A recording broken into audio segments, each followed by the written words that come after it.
What we're looking at today is the Jaguar IS. This is a strike jet in rank 7 of the UK air tree with a battle rating of 11.0. This plane is the reward from the Sword of Justice event in spring of 2024. The Jaguar IS is generally pretty similar to other models of the Jag that we have in the game, and it doesn't get a radar set. It does, however, get a fully functional ballistics computer with the CCIP for all of its weapons, and the CCRP for its bombs. The Lightning II targeting pod is also available that adds thermals and a pretty strong optical zoom.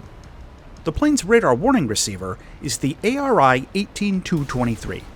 This is an E through J band sensor-based unit, which is actually pretty entry-level for a top-tier jet. This version of the Jaguar only has one cannon, a 30mm Aiden with 150 rounds of ammo, which is a bit of a downgrade from other versions of the Jaguar. For loadouts, this jet can take a pair of missiles, a few different options for dumb bombs, rocket pods, and laser-guided bombs, along with the targeting pod. No drop tank, though. Notably, the missiles are mounted up on top of the wing, which is kinda neat. The missile it gets is the Matra R550 Magic II. This is a high-performance, all-aspect infrared dogfighting missile with 35 Gs of pull and fairly good tracking. This is a reliable weapon and completely credible for the Jaguar to defend itself with. For best results, you want to fire within about 3 kilometers of your target. For laser-guided bombs, the Jag can take up to 3 Mark 13s.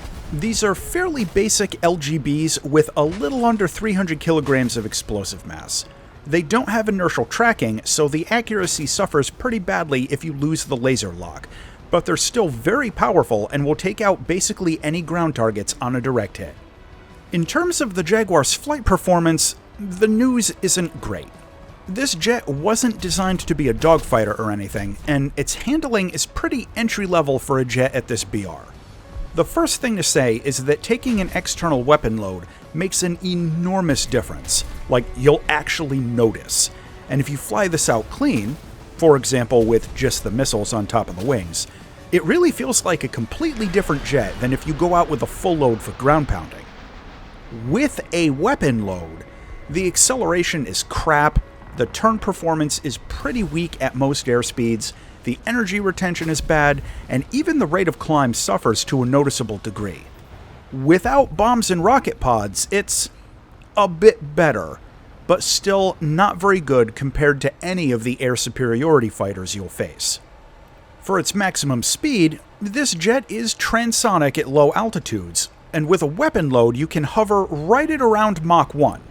Without ordnance, you can punch through a little faster, but it's still not a speedy jet relative to other stuff in this BR range. It's not all doom and gloom though. The air brake is reasonably effective, and the rate of roll is actually really good at any airspeed, with or without a weapon load. Plus, the Jag has leading-edge slats that are bound to your combat flap controls and can be deployed at basically any airspeed.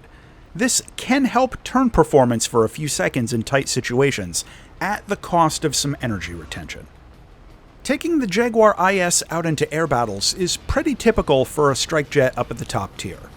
The rest of the team is usually going to shoot out in front of you shortly after takeoff, and even among strike jets, the Jaguar just isn't very fast, so if you're going for base bombing, most other people are probably going to beat you there. The good news is, if you don't have competition for the bombing targets, you can take out a base in one pass with a loadout of 6 1,000-pound bombs. In air combat, well, the R550 Magic II is a great missile, but the Jaguar IS just isn't a turn fighter, so you're going to have to rely more on positioning or taking shots of opportunity if you want to try and get air kills. The cannon ammo is very low, so unless you're some S-tier sniper with it, I really wouldn't expect big kill streaks with this jet. The survivability in furballs isn't great either, as not only does this jet not dogfight very well, but it's got a really limited supply of countermeasures compared to other stuff at the top tier, so you're going to want to pay attention to the count. Flying out for close air support seems like more of a natural fit for the Jaguar IS, especially considering its targeting pod and the LGBs. All of its air-to-ground weapons are totally viable for close air support, But the top tier close air support meta can be brutal, and the SPAA you'll be up against is no joke.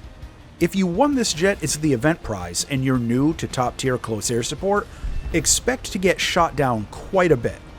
Another thing to consider is the current weather meta. Gaijin has tried to nerf close air support by adding lots of clouds and fog into ground matches. And if you notice while you're in your tank that it seems like there's a lot of low-hanging fog, keep that in mind as it's going to stop you from targeting the LGBs. Like, don't even bother to spawn in with them, it's pointless. In matches with crappy weather, you're going to be forced into low-altitude, high-risk attacks with your unguided weapons. And while this jet can be effective with its rocket pods and stuff, just remember that SPAA is usually going to eat you for dinner at lower levels.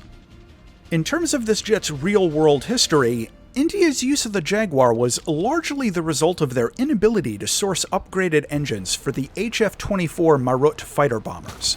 This led to an evaluation process that took years, and looked at a few different designs, but eventually the Jaguar was chosen as the IAF's new strike jet, and in 1978 the first order was placed. India's Jaguars featured some extensive modifications to their internal systems, including a completely new navigation system, a new ballistics computer with an updated targeting interface, and some minor structural changes. During Operation Vijay in 1999, India used the Jaguar against Pakistan in a primary strike role, making pretty good use of its targeting system to deploy unguided bombs with surprising accuracy, as well as using laser-guided bombs against hardened targets. These jets were again later upgraded with GPS navigation and a rebuilt avionics package, and India still operates about 150 Jaguars to this day. Visually, I've always liked the look of the Jaguar, and this version is no different. The missile pylons on top of the wings are fairly unique, and it gives the plane a pretty mean look in my opinion. Overall, this is a really good looking jet. Landing is pretty basic. You get a drag chute, and you can throw down gear and flaps a little over 400 kilometers an hour, but just remember that the Jaguar has a very narrow undercarriage, so don't try any zigzagging down on the runway or it'll flip you over. The cockpit is pretty good for a ground pounder like this. It's got reasonably clear visibility in most directions, the instruments are easy to find, it has a great moving map display, and a fairly useful HUD. I had a good time with this in VR, and I suspect it's going to be popular in Sim. To close out on the Jaguar IS event vehicle. This jet has laser-guided bombs and a good targeting pod. It can take a pretty heavy load of ordnance, and its air-to-air missile is a credible weapon for close-in fighting. However, it's comparatively slow, its supply of countermeasures isn't great, it has no radar or anything, its flight performance isn't very good, and the radar warning receiver isn't competitive at the top tier.